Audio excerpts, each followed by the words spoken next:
Hello everybody, it's Pandemonium here, Panda, except for real life friends know me as Dustin.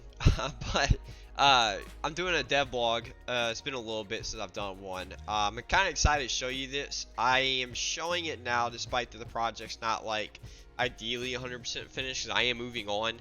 But I want to show off what I've been working on. I think it's really cool. It's a lot of my own individual scripting, and I'm probably going to do a similar game, but I'm going to do some different stuff, which is going to have me recoding a lot of things. And so I'd rather just show off what I got done and be able to move on from there. That way, there's not like a big gap between me doing dev blogs on my journey, I guess, from just learning all this. So what we're gonna do is I actually have this in play mode, so we're gonna unplay it. We're gonna maximize on play. I do have a menu system hooked up. Now, I only have like a main menu that's hooked up right now. I don't have a like a pause menu or after you lose menu or nothing like that. And I was gonna do that stuff, but I kind of want to move on and do some other stuff because I know how to do that. It would take me more time to implement it, but I know I get how to do it. And I'd rather not even miss that stuff just because I'm polishing up a game that's not polished to begin with. I'd just rather move on to a new thing. So yeah, so this is the menu. It's very simplistic. You can hover over it. It'll let you know as far as what you're doing. And if you select it, it's going to pop up blue, right? Because I'm holding this down. As soon as I get done clicking it, when I let go, it's going to slow up the game. This game is just a 2D platformer. No audio still. The game I'm going to have polished up next is going to actually have audio. I have implemented audio in the past, but this game in particular doesn't have audio. But he's got some animations. If you move around to the camera, it will zoom out. And then as you idle or you're just standing there, it slowly goes back in the camera. It kind of zooms back out a little abruptly. I will change this a little bit. There's like a look ahead time. It is a 2D platformer, but I'm not really big in that. The camera I think is a little bit too jittery. But again, that's the next game I do. I'm gonna try to polish this up a little bit. We do have AI in this game, which is pretty cool. This is very simplistic AI, which is why I kind of want to do a 2D platformer for my first game, just because AI is very simple. I can get them to do a little bit more things, like shoot arrows if it's like a skeleton, the archer or something. But basically, all you're trying to do is get to the end level. And if you're on the ladder, as you climb, it zooms out, so you can kind of see the map a little bit better. The way you know where you're going. And then if you go to the exit, which is what this is here, and you beat the level, and it goes to level 2. So that's just the game, and it was pretty cool. I really enjoyed this game working on it because I was actually able to create a level. Or create levels and try to implement like my little balance testing of what would I want to do on the levels. So I had a lot of fun doing this part. I know like a lot of times, like when I program, I'll program for like an hour and I'm like, man, I need a break. But I know this weekend I was working on it like hours at a time, so I was able to create levels, which was really cool. I like that. And all it has is 3 levels. When you go onto the 3rd level though, I didn't really create a thing where, and I might actually lose, who knows, but I didn't really create a way for you to be able to beat the game entirely. So for example, like right here when you get the end, it only has 3 levels. And that's a cool little mechanic right there. I really enjoyed that, making that where he like jumps. I like that. But just do something different. There's a bunch of different stuff I tried with this. If you touch the water, if you touch enemies, you will die. So, boom, you're dead. It starts you over. You have 3 lives. I know there's no indicator telling you have 3 lives, but technically you have 3 lives. There's 2.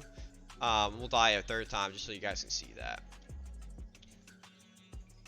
But it takes you back to the main menu after you die 3 times.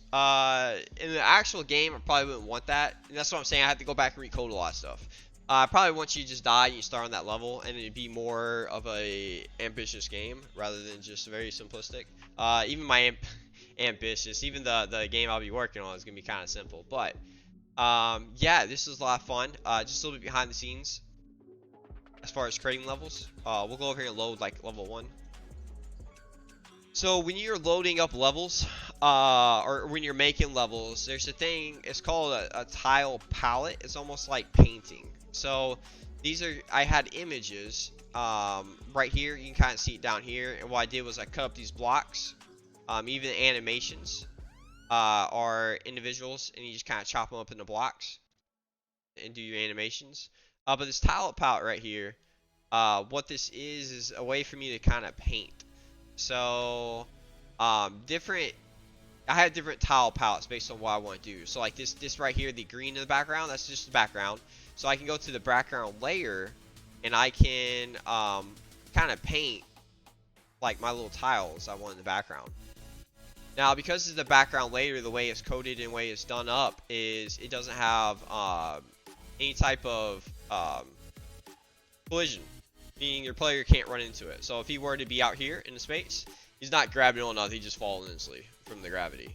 And so, but if you change over in the same way too, if I start putting platforms down, and this is what you gotta be careful about when you're coding or making a game is if you start putting down platforms and you're on the wrong tile palette, what ends up happening is there's no collision here, so he just falls down. You're like, what's going on? And so you have to switch over, and you can go ahead, you can, oops, yep, I don't know why it's missing with me, but you can erase it too. Now, but you have to switch over into what I call the platform palette. And then you just start putting down your platforms, and there's automatic collision on these. So if I were to go over here, and you kind of see it, it's got yellow lines between it all. It's got yellow lines between this, and then there's no yellow lines over here. That's because there's collision here. So he actually has something. And if he were to be right here, he'd be able to land on it. And there's different type of pallets. I have climbable, which is the ladder, and he's able to climb up these. If you put them on the ladder pallet, technically you can put any image on any pallet, but it's going to do weird things if that's not what the player's associating with. So same way with hazards, right? I have a hazard pallet, and I can kind of I can place these down, and then whatever he lands on is gonna hurt him. But same way, if I were to place these down, they're gonna hurt the player if I'm on the hazards. And so you just have to be conscious about that. A lot of playtesting, that's where some bugs can come up when it comes to developers. Maybe that they put down the wrong stuff, and then they're, it's coded differently for that individual little tile, and then it reacts in a different way than what it's supposed to, and it drastically confuses the player, and that's what, it can be buggy at that point if you, to the player is buggy. It is buggy. It is a bug. It's something that the game developer didn't mean. Something else that's cool I can show you too. So for these enemies, get play real quick. This palette will disappear. I probably could make it disappear. That's fine. It's easy. So how these enemies operate is kind of funny too. Is you think like these enemies, right? You make them where, and I'm sure there's different ways you can code this. That's the issue with coding. Is there are many ways to do one thing. There's not like it's not a wrong way or a right way. It just doesn't work, and so it's an issue. But as far as trying to learn, I guess it's not an issue. But if you're trying to learn, there's no right way or wrong way to do stuff. When you look up tutorials and you're trying to figure out how to code something, you'll have many different versions on how to do that. And so if you try to build on that, so I got my character to do this, now I want him to do this, and the other guy we did previously did something completely different. And he's coding a completely different way on the other deal, and they won't sync up, and so sometimes it can be confusing. But how this guy operates is, so he has this circle here. The purpose of the circle is if your player jumps on him or touches him, he ends up getting damaged. Now the thing out here, this little box right here, what this is used for is a collider that's going to determine if he needs to turn around. And how he determines this is, believe it or not, so it's not that he bumps into something, because technically he's actually bumping into something right now. He's bumping into the ground, because you see he goes down to the ground. What ends up happening is this player, or this enemy, is going to keep walking until he gets past the wall. And as soon as he gets past the wall, and that little box is past the wall, and is past the ground, it recognizes it's not touching or colliding into anything. So what ends up happening is he needs to turn around. He's not colliding with anything. It'll turn around, and so he'll be colliding with the ground again, all the way up until this wall. Once he gets past the wall, he realizes he's not colliding with anything, he'll turn back around. So it's different, and this is really good because, let's say if there is no wall here, and this is a prime example, level 3 right here. Not gonna save. On this enemy here, right? So if he were to keep walking, you're trying to get him to collide with a wall. There's no wall right there, so he just fall off. It could really interrupt the flow of the game, because the whole purpose of this challenge here is, can this player time this jump while avoiding this enemy, and then getting past the enemy and avoiding the spike up here to get to this ladder. You know, it's a little challenge. I'm challenging a player to solve this little puzzle here. And so if he were to fall off, well, there goes the puzzle. So he has all that space down below to dodge him, and it defeats the whole purpose. So this is cool because he's gonna keep walking until he stops climbing the ground. He's just gonna turn around and stay along this platform. So I like that aspect of it. It's really good. I like it. Yeah. So that's how they operate. I'm trying to think, is there anything else really cool? And I can't even show you. I can't play here and just kind of show you that. But anything else that's like really cool or stands out or something that I thought was neat. Obviously we have animations. We have animations and other stuff. There's some mechanics on here that's neat that I like, but there's other things I don't like. For example, like the player down here. If you watch me play this player, when he jumps, I don't like how the gravity. When he jumps up, he has just as much gravity going up as he goes down, and so he accelerates up and he falls at the exact same speed. There's no difference. In real life, that's how it works, right? If you jump up and down, you go at the same speed. Now, the problem is with this though, is in video games, typically that's not how they operate. Typically, you're gonna jump up at a certain speed, and when you come down, you come down slightly faster. You want a little bit slower when you're going up because they're trying to like jump on a ledge or something. But after they jump and they make it on the ledge, or they miss it and they're going down, you want to speed up that action in order to so the player doesn't have to wait. I know it's microseconds almost, but it really does kind of increases the pace of the game. And most games nowadays do that. Especially if you have mechanics like the mushrooms where you have bigger jumps. And most games do that nowadays. So if your game doesn't have that, it does feel off a little bit to your player. Like it just doesn't feel as smooth. I think it'd be kind of neat too if your player accelerated like at slower speed and sped up. So and I only want it for like a second. Like it's not gonna be like within a second of you pressing down the run button, he's at full speed. So maybe he runs at this same exact speed. It just when you initially click it, it's just maybe a tad bit slower, just for like a second or half a second or something. Just to give a little bit of realistic reputation of him kind of like speeding up and running. That happens in a lot of video games, a lot of modern platformers. Because platformers are still a pretty relevant genre today. I'm trying to think of some of them, but there's one that was it's called Super Meat Boy, and another one called Celeste. And Celeste sold a lot, and Celeste, I think, had a little bit less pixels than what this game does. So it didn't have like great graphics. It just was very good gameplay, and I think the story behind it too, a lot of people liked it. It wasn't anything like crazy storytelling. I think it was just some dialogues, but I think like the story, a lot of people liked it though. But for the most part, I mean, even with that story, it's the gameplay that hooks people, and it just feels so smooth and modern. And so it's important to kind of figure out what other platformers or whatever genre you're doing, what do they do right, and try to mimic that. Even some things that a modern, like a casual gamer would never notice, but a game developer needs to. Because if you don't do those the polish on your game as far as the mechanics and the controller for your character, you hand it to a casual player, they're not going to really know why it feels off. They're just going to know it feels off or it feels clunky or not as smooth. And so the game developer is the one that has to figure that out and be able to implement that in their game. So yeah, I'm having a lot of fun with this. I think this project was good. I'm going to continue kind of with this project by restarting this project. And I want to, the artwork I'm using right now is it's not necessarily free. You're able to use it for your own projects and instructional videos or tutorials and stuff. The people that made this were okay with it, but you cannot release a game using their artwork unless you buy their artwork. And I didn't buy this; this was a free pack, and so I can't necessarily release a game like this with this artwork. I'm not even sure if like I'd be able to release it for free, so I'm not even gonna mess with it. The most I guess if I release it for free, the most they can do is send me a cease and desist and tell me to take down the game. But I'm not even gonna mess with it.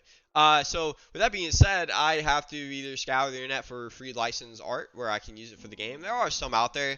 It just will feel very off because I'll find like bits of it over here and bits over here and bits over here. Like it's gonna be so many different artists. The game doesn't feel cohesive, which I don't think is like uncommon for like smaller indie projects. Because I'm not trying to release this game and sell it for like 20 bucks or nothing. I want to just kind of put it together and release it for free and have friends play it, tell me what they think, and does it feel good or doesn't. You know, I'm not looking for no blockbuster hit. But it's a start, you know, it's a start. I think most, it's very common now when you see these guys who are indie developers and they're like, hey, I'm releasing this game. And it's their first commercial game, right? They're selling on a platform, whether it be Xbox or Steam or whatever else. But if you were to talk to them, they said it's their first game, but they've been developing games for a couple years now. They have like hundreds of projects in the back, you know, that they were working on to lead up to that. And so, in a lot of this code, like I get this player's movement down, I feel like he's smooth and works good. I can just save that code and use it for a future game. So that's the cool thing about coding is you can reuse your code once you get it good. Yeah, I'm hoping to get something together. The art's gonna be an issue. I'm thinking about taking some time off from coding and start learning pixel art and start doing some pixel art. But we'll see. I've been trying to contact artists and it's been either I go over this stuff with them, I go over like how they would need to do the art in order for me to put it in the game. It's either overwhelming from them or overwhelming for them because they're a newer artist or they don't have a lot of experience, or they are very experienced and you talk to them about video games, like would you like to see your art in a video game, and they get all excited and then they meet with you or they talk with you and you start showing your prototypes and you start talking to them. And I think in their mind they thought they were going to do this like amazing artwork and it's going to have this like AAA budget where they can tell this like amazing story with their art or something. And they just don't have realistic expectations. So and then also too, like I some of them too make it sound like I'm going to turn their art into 3D or something. Like nah, like whatever you do up is what's going in the game. I'm not an artist, so if you do up art and it's 2D art, it's a 2D game. So and I've talked to them. I'm like we could like one person I talked to was I know I'm going tangent from my game dev, but just sharing my experience.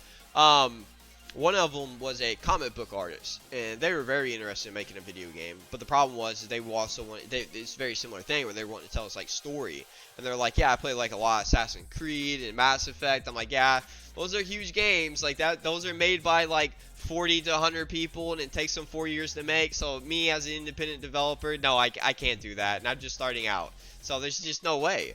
Even these games that are kind of like Stardew Valley that are made by a solo developer, that game, like Stardew Valley is an extreme example because that game took him like 2 years to make. But like if you listen to interviews, I mean that dude almost lost his relationship with his girl, and he like literally just ate, slept, and breathed that video game for 2 years. And so that's all he did. He didn't have a job. He just focused on that game. So yeah, even if they found like a solo developer to do something like that, it would take them years to get that done. But there's ways to go about it. So I try to explain to them, like, you could tell a story just in between the levels, like do up some of your comics, and we'll do the comics between the levels, and you kind of tell the story that way, and they'll have their misadventures in between. So if you want to, you know, share a story where they meet a travel on the road, or the prequel to what he's doing, or, you know, whatever else, like it'd be easy to do that.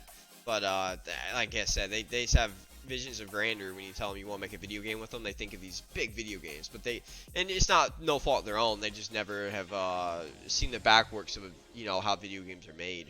When you're a solo developer, it's got to be small scale, and then because it's small scale, you gotta like really, like with me personally, because I'm really big into coding, I need to make sure the mechanics, like when you play with that character, it doesn't feel clunky, it feels smooth, and it's a lot of fun to play. I'm going to end it there because it's almost 20 minutes. I try to keep these game dev vlogs short. I feel like they get longer and longer. The first one was like 7 minutes, the next one was like 15, and now we're hitting almost 20. So maybe by the time we get bigger projects, they're going to be bigger and bigger. Who knows? But yeah, I appreciate those who are watching. If you guys think it's interesting or liked anything as far as like behind the scenes or me showing off the games, let me know. And then that way I can kind of focus on that in future videos. Just let me know what you think. I'd love to hear you guys' opinions. Alright, you guys have a good one. Appreciate watching.